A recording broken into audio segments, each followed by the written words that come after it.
Dr. Frank Ledwidge is a senior fellow in air power and international security at the Royal Air Force College at Cranwell. Good afternoon, sir. Good afternoon to you. Hello. When North Korean cannon fodder is in Ukraine, Pentagon says no new restrictions on American weapons. Do you know what does it mean? What does it mean? No new restrictions, like old nose was not no enough or something.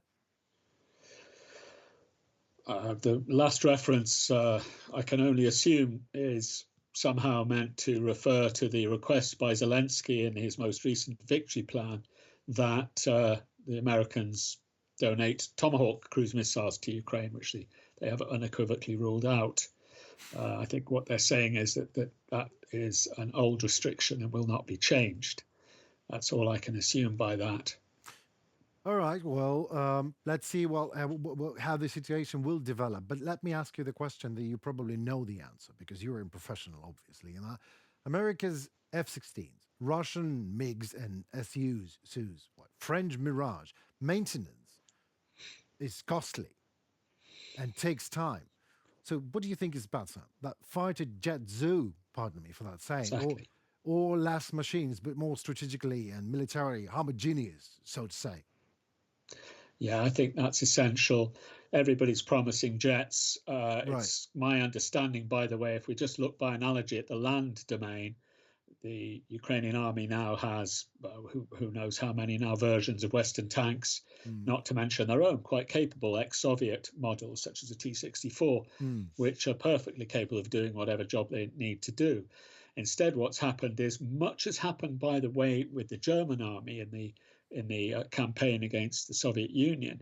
Their excellent kit was completely rendered, or not completely, but rendered largely ineffectual by the multiple chains of logistics applied to multiple types of tank. And of course, the same applies, except more so in the air.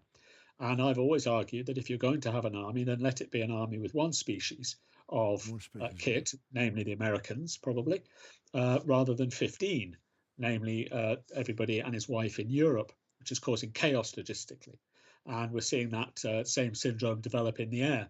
Not only, of course, just to finish on this, do you need to have the equipment, the replacement parts, spare parts. You also need highly trained maintenance engineers for aircraft.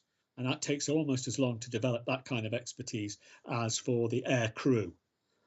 So to conclude, it's a poor idea and should be pushed back against to have these multiple, a zoo, as you say, of different models of aircraft from different countries. They have no relation. Exactly. Right. Well, thank you so very much. Well, there's another thing that I can't agree more. So Ukraine is in serious trouble. The West has no real strategy, says your article. I couldn't agree more. So no strategy, I can see that. I can feel that. I am in Kiev, in Ukraine right now. Yes. But my question is, why do you think this is the case? Because the West is very poor at strategy and has been since the end of the Cold War. I mean, I hesitate to mention this, but it's perhaps the best answer. If you saw the disasters that we wrought in the Balkans, Iraq, Afghanistan, Libya, all of them were due to a failure to understand what the objective is. And we see it again today in England with we had a budget today for what it's worth and the usual specious, vapid comments and what have you. And one of them was, we're supporting Ukraine for as long as it takes. Well, that's great, but what's it? What is it we're there to support? What is it? There's no talking bomb. That's what a strategy is, or requires, first of all.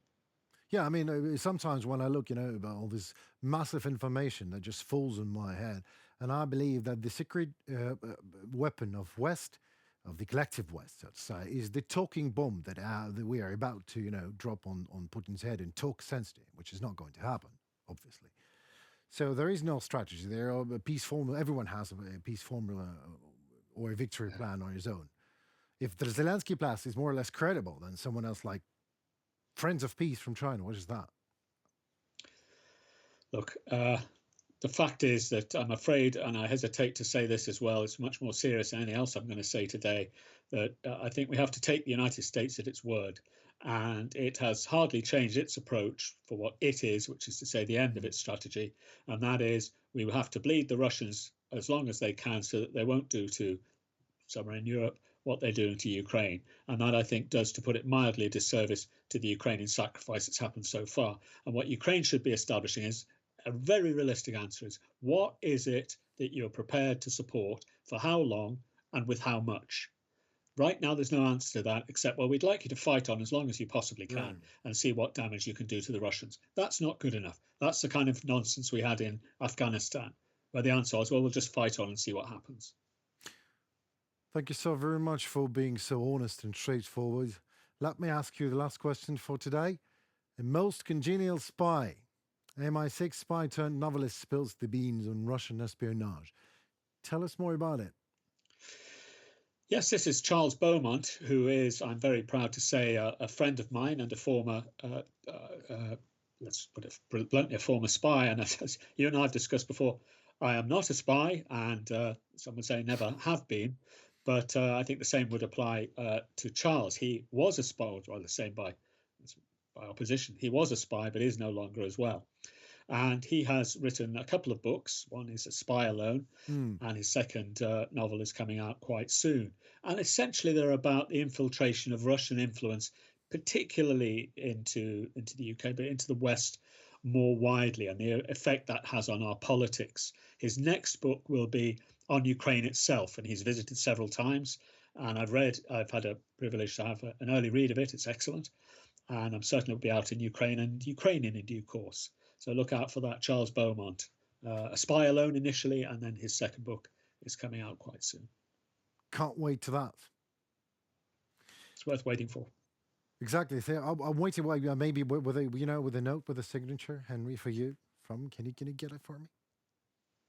Sure. Yeah, lovely. I'll Lovely.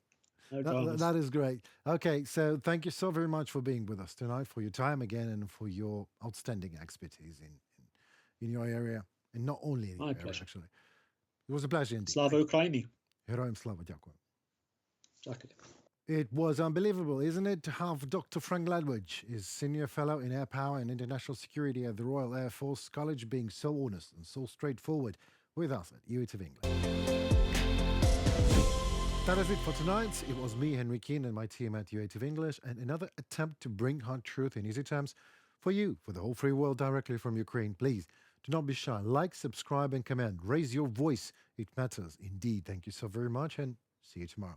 Goodbye.